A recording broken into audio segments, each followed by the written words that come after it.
ಎಲ್ರಿಗೂ ನಮಸ್ಕಾರ. Students media ಚಾನಲ್ಗೆ ಸ್ವಾಗತ. ಯಾರ್ಯಾರು 2023-24ನೇ ಸಾಲಿನ SSP ಸ್ಕಾಲರ್ಶಿಪ್ಗೆ ಅಪ್ಲೈ ಮಾಡಿದ್ರಿ ಅವರೆಲ್ಲರಿಗೂ ಸಹ ಅಮೌಂಟು ಬಂದಿದೆ. ಯಾವತ್ತು ಬಂದಿದೆ ಅನ್ನೋದು ಈ ವಿಡಿಯೋದಲ್ಲಿ ತಿಳಿಸ್ಕೊಡ್ತಾ ಇದ್ದೀನಿ.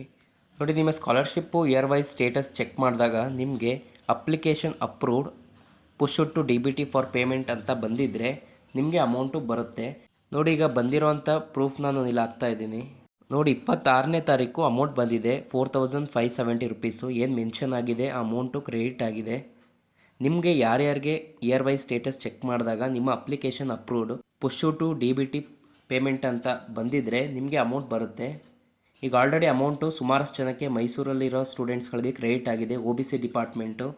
ನಿಮ್ಗೆ ಯಾರ್ಯಾರಿಗೆ ಇನ್ನೂ ಕ್ರೆಡಿಟ್ ಆಗಿಲ್ಲ ನಿಮ್ಮ ಬ್ಯಾಂಕ್ ಅಕೌಂಟ್ ಸ್ಟೇಟ್ಮೆಂಟ್ಗಳನ್ನ ಚೆಕ್ ಮಾಡ್ಕೊಳ್ಳಿ. ಮೊನ್ನೆ ತಾನೇ ಅಮೌಂಟು ಕ್ರೆಡಿಟ್ ಆಗಿದೆ. ಹಾಗೆ ರಿಜೆಕ್ಟ್ ಆಗಿತ್ತು ಅಂತಂದರೆ ರೀಸನ್ ಸಹ ಕೊಟ್ಟಿರ್ತಾರೆ. Name is not matching with Aadhaar ಅಂತ. ನಿಮ್ಗೆ ಆ ಥರ ಏನಾದ್ರು ಬಂದಿತ್ತು ಅಂತಂದರೆ ನಿಮ್ಮ ಪಾಸ್ಬುಕ್ಕಲ್ಲಿ ಏನಿದೆ ಹೆಸರು ಅದೇ ಥರ ನಿಮ್ಮ ಆಧಾರ್ ಕಾರ್ಡಲ್ಲೂ ಅಪ್ಡೇಟ್ ಆಗಿರಬೇಕು. ನಿಮ್ಮ ಯಾರ್ಯಾರಿಗೆ ಸುಮಾರಷ್ಟು ಜನ ಸ್ಟೇಟಸ್ ಚೆಕ್ ಮಾಡಿದಾಗ ಪುಷ್ ಟು DBT ಅಂತ ಇದ್ದರೆ ನಿಮಗೆ ಅಮೌಂಟು ಈ ವಾರದಲ್ಲಿ ಬರುತ್ತೆ.